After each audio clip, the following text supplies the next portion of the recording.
So hello mga kulichap, isang magandang hapon po sa ating lahat. So ayan, meron po tayo dito mga package galing sa Lazada.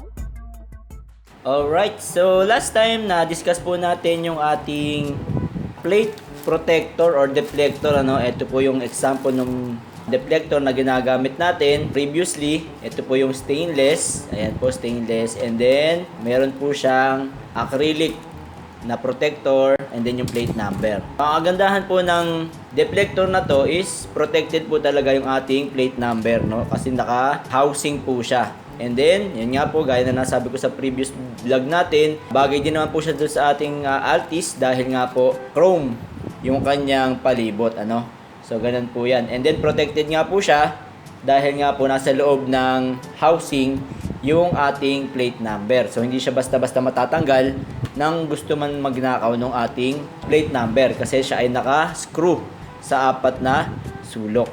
Yan. Ang disadvantage lang po ng ganitong protector guys is may nagsasabi nga po na bawal ito sa LTO.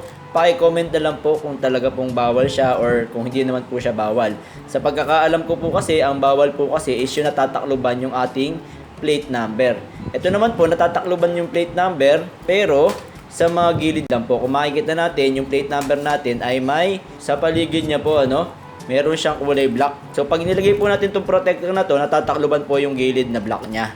At medyo hindi po naaninag or na kikita yung kanyang barcode. Ayan, yung barcode po dito, Pero aninag naman po, at buo naman po siya makikita. Yun lang, hindi po siya visible kung tayo po ay naka ganitong protector. Ayan, medyo natatakluban siya ng kaunting-kaunti lang naman, Depende na lang sa paglalagay natin ng ating plate number.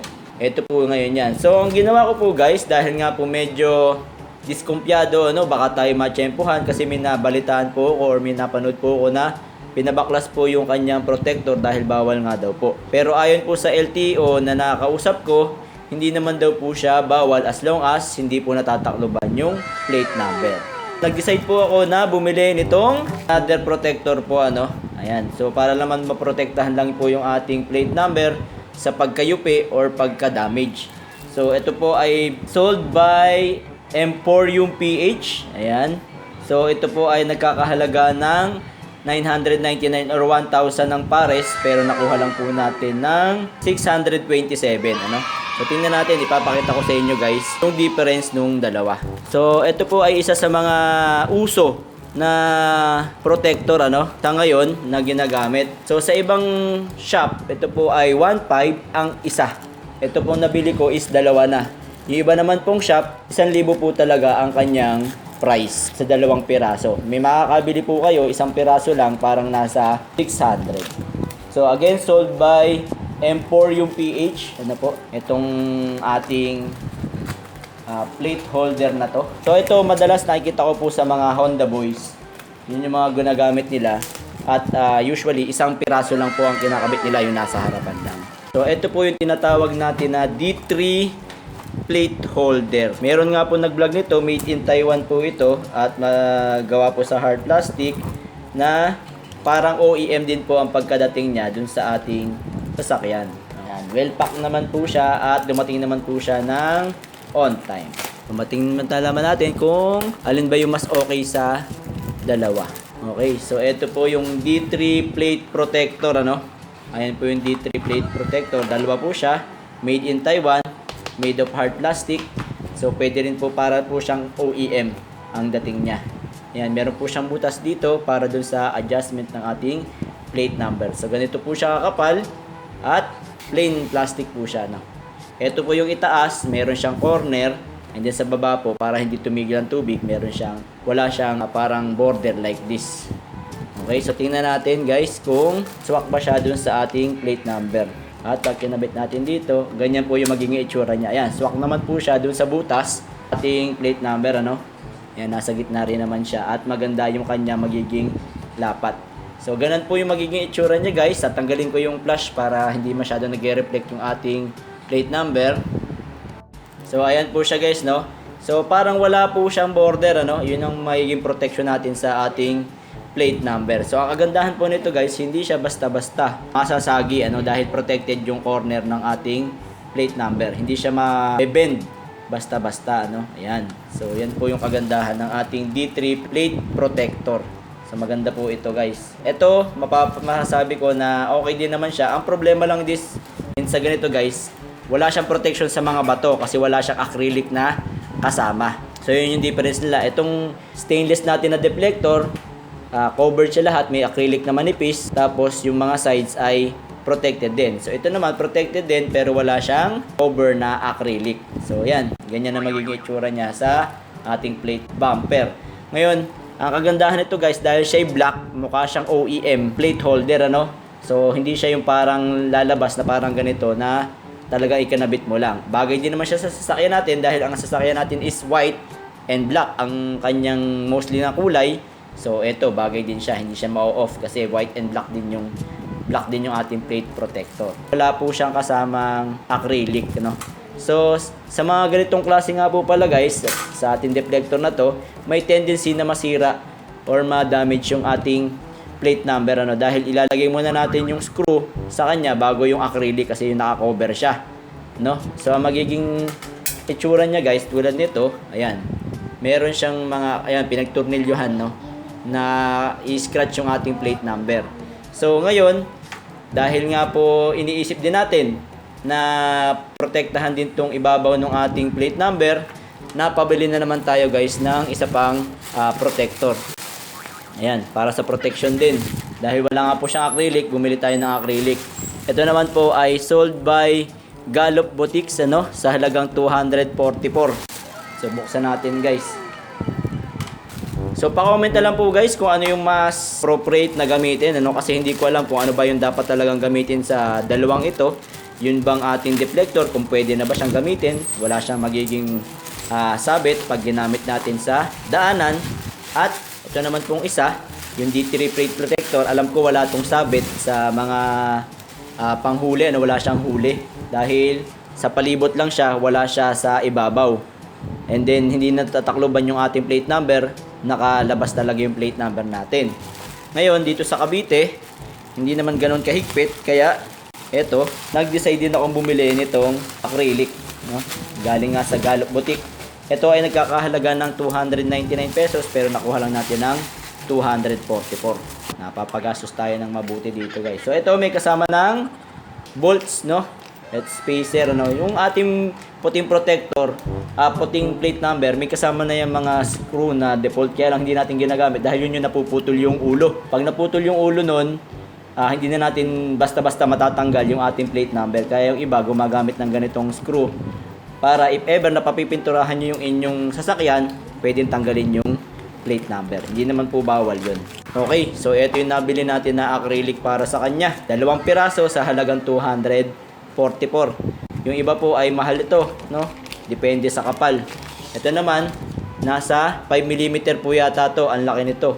Kung hindi ako nagkakamali, no? Makapal po siya, malinaw din naman. So may nagsasabi na pwede ito, hindi naman ito bawal sa LTO as long as walang tumataklob dun sa ating plate number. So titingnan natin kung siya'y kasukat dito sa ating D3 plate holder. Kasi yun nga po D3 plate holder natin, sa corner po mapoprotektahan yung ating plate number. Yung acrylic, siya naman ang poprotekta dun sa ibabaw ng ating plate number. Ayan po. Kung mapapansin natin, sukat na sukat siya at pati yung black na border ng ating plate number ay kuha niya.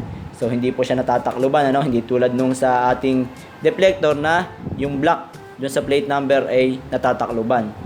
So dahil nga po pang OEM itong ating D3 plate holder, parang mas walang huli to compared doon. So as long as wala siyang taklob, ayan, no? Ang ganda tingnan guys, oh.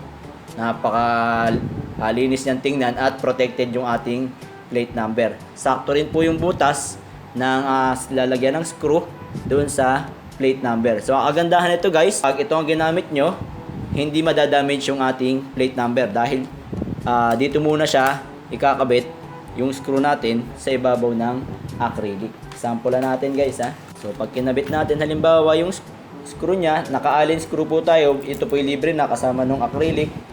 Ayan. Then, sakto sa butas ng ating D3 plate holder. Ito nga lang pong acrylic natin, hindi adjustable ang butas, no? Sakto lang yung butas niya. Kaya dapat, yun na yung bahalang magtansya nung gitna niya. So, 4 na bolts po ito. Allen screw na may spacer din po, ano? So, hindi na kayo mamamroblema sa pagbili ng inyong bolt and nuts. So, ayan, sukat na sukat po siya, guys. So, protected po yung ating plate number. Again, hindi ko po sigurado kung sa inyo ay mahigpit at bawal po ito sa LTO. Pero sa pagkakaalam ko po, gaya po na nasabi ko, sabi po ng LTO, hindi naman po ito bawal. At nung nagpalipat po ng sasakyan natin is marami po ako nakikita na pumapasok sa LTO na nakaganito. Hindi naman po sila sinisita. Masasabi ko na protected ang ating plate number. Protected dito sa corner at protected po dito sa mga bato-bato. Ano? Malinaw po ang ating acrylic. Hindi po na bablock ang kahit anong part dun sa ating plate number. Ito po masasabi ko na itong D3 plate holder at yung acrylic, masasabi ko na ito yung mga pangporma ng kotse na pangbinata. Sila yung mga gumagamit siguro nito kasi lalo nga sabi ko nga sa inyo, yung mga Honda boys kahit naman hindi binata, yun ito mas prepare nila ganito. Ayan. So hindi siya masyadong Tito style, ano. Pag ganito naman guys, ang mapipili natin, ayan. Ito yung tipo na pang mga tito na ano, may mga chrome na, yun ang masyadong popular sa kanila, no. Ayan, yung ganitong plate protector, ano. So kahit anin man guys ay maganda, no. Ito nga lang guys, manipis ang kanyang acrylic and then yun nga, nagkakaroon ng markings dun sa ating plate number dahil sa i-screw nyo muna bago nyo may patong itong protector nya, no. At ito naman, ang kagandahan nito, hindi basta-basta mababasa yung inyong plate number kasi covered siya, buo. Yun nga lang, again, gaya na nasabi ko kanina, hindi ko sigurado kung may huli to o wala. Depende kasi sa makakasalubong nyo sa daan dahil nga po na tatakloban niya ang some parts ng ating plate number. Hindi po kagaya nito. Yan. So, nasa sa inyo po kung mag-acrylic kayo sa ibabaw, ano? At ito na po pong acrylic na to, may nagsasabi na pag tumagal, dumidilaw. So, pag dumilaw siya, kailangang linisan or kung hindi siya tatablan ng linis, medyo masasayang yung acrylic ninyo kasi pag dumilaw siya, lalabo yung inyong plate number at possible na kayo ay masita. So pag D3 plate holder lang yung gamit natin, walang acrylic, so safe na safe siya, no? Kasi OEM, parang OEM lang yung ating plate holder. Parang kumbaga kasama siya dun sa bumper natin. Hindi siya masyadong sitahin para sa akin, ano? Sa inyo po kung ano po yung pipiliin natin, kung yung Tito style or yung pang baguette style. Ayan. Ito nga lang po, pag ganitong napili natin, asahan nyo po na mababasa yung loob ng inyong plate number, ano, yung iba. Kasi pagka kayo nagpa-car wash, sigurado na papasok yung tubig dyan. Although pwede naman siyang bumaba, kaya lang, yun nga, may possibility na magkaroon siya ng mga watermarks at madumihan. So, lilinisin nyo lang siya. So guys, pa-comment naman below kung ano yung mas prepare natin or mas bagay dun sa ating Altis na puti at black color naman at may chrome din. Again, sa D3 natin plate holder, medyo mahal-mahal nga lang to. 1,000 pesos po ang ating price dito. Dito naman po sa deflector natin, para pong nag-range ito na mga 599, ano. Yun po. So guys, tulungan nyo mag-decide, no? Kung ito ba ang bagay sa kanya or ito. So, siguro po yung minabag na naman ako pakipakinabang sa araw na ito. At sa mga hindi pa po nakasubscribe, subscribe lang po tayo sa Kulit Shop. Ang shop na makulit pero walang physical shop.